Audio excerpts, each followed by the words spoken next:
नमस्कार प्रिय विद्यार्थियों, वीके नॉलेज इलेक्ट्रिकल में आप सभी का स्वागत है।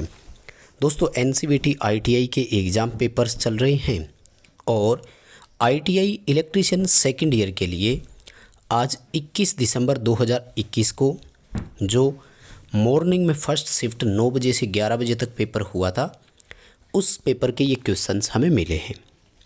जैसा कि आप सभी जानते हैं, एग्ज़ाम पेपर सीबीटी होता है, इसलिए बच्चों को जितने क्वेश्चन याद रहे हैं उतने हम आप तक प्रोवाइड करवा रहे हैं। वैसे ट्रेड थ्योरी में टोटल 50 क्वेश्चंस आ रहे हैं और जनरली ये 50 क्वेश्चन जो है ये निमी असाइनमेंट में से ही पूछे जा रहे हैं। अगर आपके पास निमी असाइनमेंट नहीं है तो डिस्क्रिप्शन में हमारे टेलीग्राम का लिंक दिया हुआ, आप वहाँ से ले सकते हैं। भारत स्किल की वेबसाइट से डाउनलोड कर सकते हैं। इस पर मैंने वीडियो बनाया हुआ है कैसे डाउनलोड कर सकते हैं।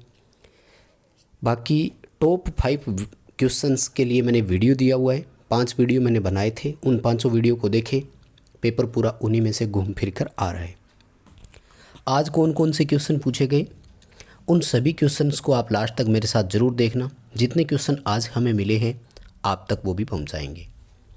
इस वीडियो को लाइक ज़रूर करना, अपने दोस्तों को शेयर करना ताकि वो भी इसे देख सकें। और यदि आपने अभी तक चैनल सब्सक्राइब नहीं किया तो हमारा चैनल सब्सक्राइब ज़रूर कर लीजिए। दोस्तों, 60% बच्चे ऐसे हैं जो बिना सब्सक्राइब किए चैनल देख रहे हैं। यार, जब यहाँ तक पहुँच गए हो तो चैनल सब्सक्राइब भी कर लीजिए। आइए ज़रा आज के क्वेश्चनों पर चर्चा करते हैं, एक नज़र डालते हैं। बाकी तो आपको पूरा कंप्लीट निमी असाइनमेंट में से ही पढ़ना है, वहीं से आ रहा है।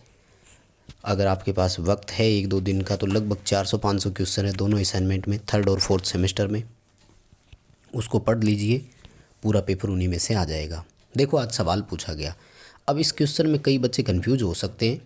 सवाल पूछा कि 3 फेज़ जो स्क्विरल केज इंडक्शन मोटर होती है उसमें स्लिप गति ज्ञात करने का फॉर्मूला क्या है। अब देखो, वैसे तो स्लिप के 2 फॉर्मूले नज़र आ रहे होंगे आपको, ए और डी, लेकिन मैं आपको दोनों में अंतर बता दूं।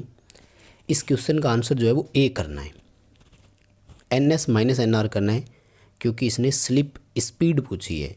दोस्तों, स्लिप स्पीड जो है ये RPM में दर्शाई जाती है और ये सिंक्रोनस गति और रोटर गति के अंतर के बराबर होती है। यानी हमारा मोटर 1500 RPM का था, मोटर 1440 RPM पर रन कर रहा है। सीधी सी बात है कि 60 RPM मोटर की स्लिप स्पीड है। अगर यहाँ पर आपसे अंशीय स्लिप पूछी होती ना, फिर आपको डी उत्तर करना था, और अगर प्रतिशत स्लिप पूछी होती तो इसमें 100 से मल्टीप्लाई और कर देते। कोई ज़्यादा बड़ा डिफरेंस नहीं है। खैर, अभी आप इसमें ए ऑप्शन के साथ जाना ज़्यादा मोस्ट सूटेबल है। आगे दोस्तों सवाल पूछा कि आपको जो एक कंट्रोल सर्किट दिखाया गया, इस सर्किट के प्रकार का नाम क्या है। तो देखो, ये पिछले पेपर में भी आया था और मैंने बता दिया था आपको। ये कंट्रोल सर्किट है जिसमें ये कॉइल होती है, रिस्टार्ट कमांड देने पर ये कॉइल पिकअप होती है। और ये जो 2 ऑप्शन आप देख रहे हैं ना, ये होल्डिंग के लिए होते हैं, तो जनरली इसको होल्ड नहीं रहने देते हैं।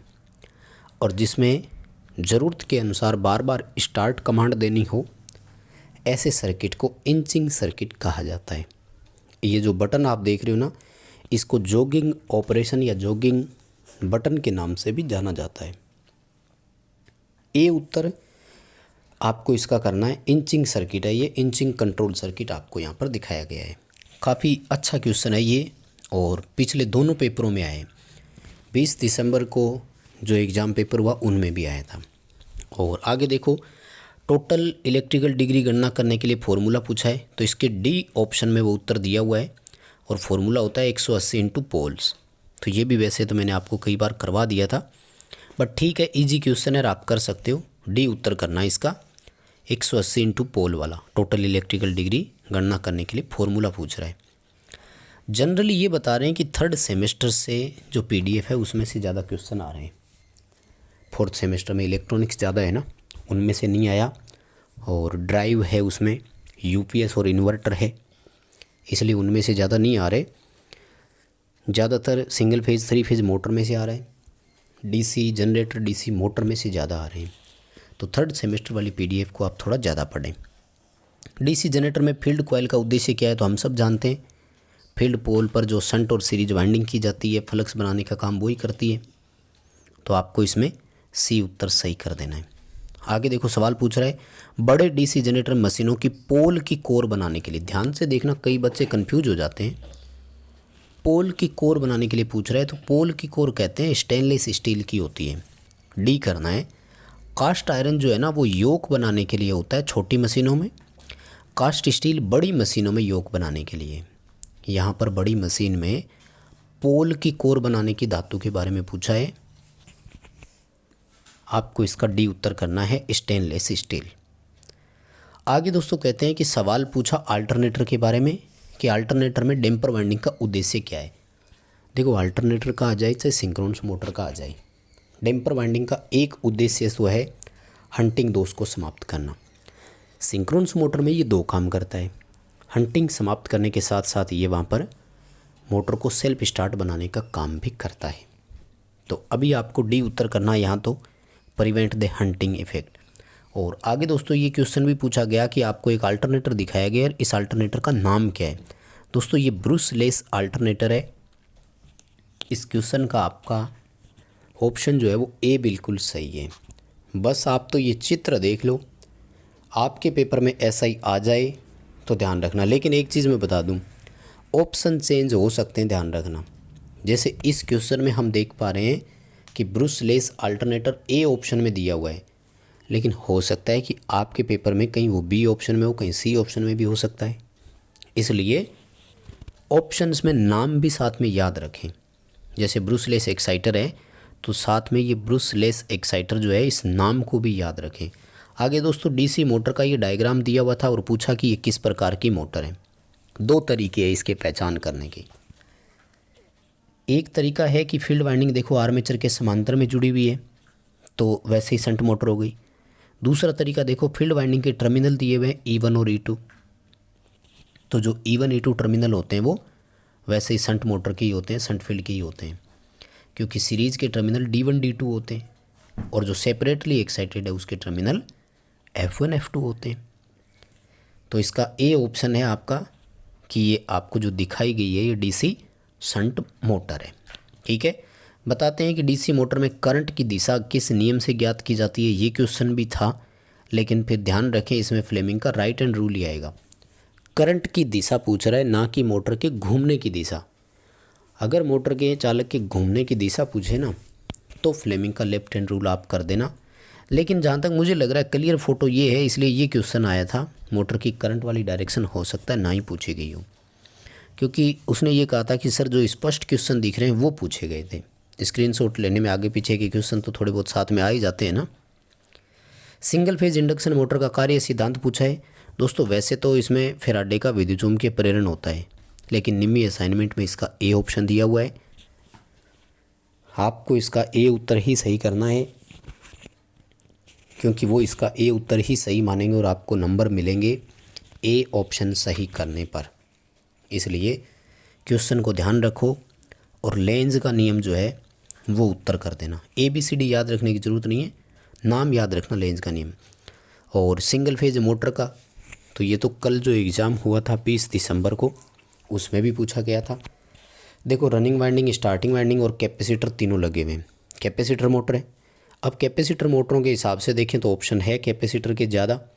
तो देखो कोई सेंट्रीफ्यूगल स्विच नहीं लगा हुआ है, इसलिए ये परमानेंट कैपेसिटर मोटर है। अगर यहाँ पर कैपेसिटर के ठीक पहले सेंट्रीफ्यूगल स्विच और होता तो ये कैपेसिटर स्टार्ट मोटर होती, और अगर दो कैपेसिटर होते तो फिर डबल कैपेसिटर मोटर हो जाती। इसमें परमानेंट कैपेसिटर मोटर ऑप्शन है, ऑप्शन को ध्यान रखना। और एक दोस्तों स्टार्टर का डायग्राम दिया हुआ था, कह रहे थे कि वो पूछा कि ये कौन सा स्टार्टर है, तो वो ऑटो ट्रांसफॉर्मर स्टार्टर है। मैं आपको बता दूं, याद रखना ऐसे है ना, नीचे की तरफ ट्रांसफार्मर दिखाया हुआ था और यहाँ पर बीच में वो स्टड वाली पोजीशन और नीचे स्टार्ट और ऊपर रन पोजीशन लिखी हुई थी। ये कल वाले पेपर में भी आई थी, आप समझ जाओगे, क्वेश्चन कोई दिक्कत नहीं है।